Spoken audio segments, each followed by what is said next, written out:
2 August रोजी शनिवारी रात्री पालघर मधील 4 रस्त्यावरील पोलीस चौकीच्या समोरच भर रस्त्यावर एक भांडणाचा प्रकार घडला। 4 रस्त्यावरील फाउंटन हॉटेलच्या समोर 2 गटात हा वाद झाल्याचं पाहावयास मिळालं। या घटनेचा व्हिडिओ समाज माध्यमांवरती व्हायरल झालाय।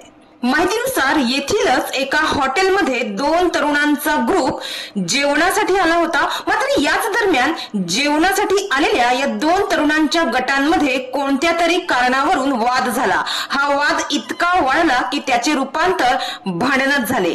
या व्हिडिओत तुम्ही पाहू शकता की पोलीस देखील हे भांडण सोडवण्याचा प्रयत्न करीत आहे। मात्र रात्री 12 वाजेपर्यंत चाललेल्या या भांडणामुळे येथील वातावरण तणावपूर्ण झाले होते। शनिवारी रात्री उशिरा शिरगाव येथील एका स्थानिक नेत्याचा मुलगा आपल्या मित्रांसोबत फाउंटन या हॉटेलमध्ये जेवणासाठी आला होता।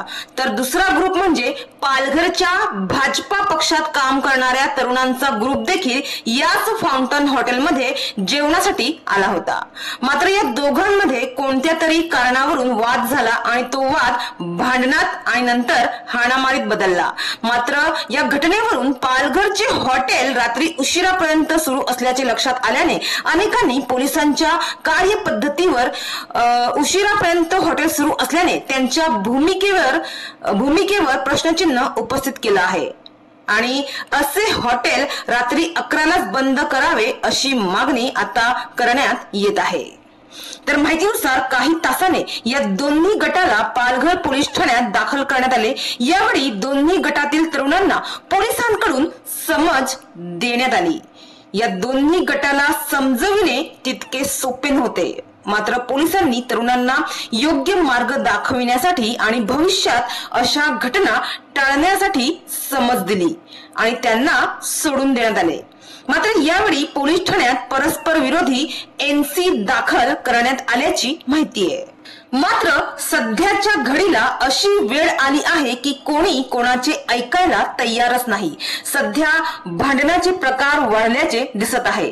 अनेक ठिकाणी किरकोळ कारणांवरून वादविवाद आणि भांडण होत असल्याचं ऐकायला आणि पाहायला देखील मिळत आहे।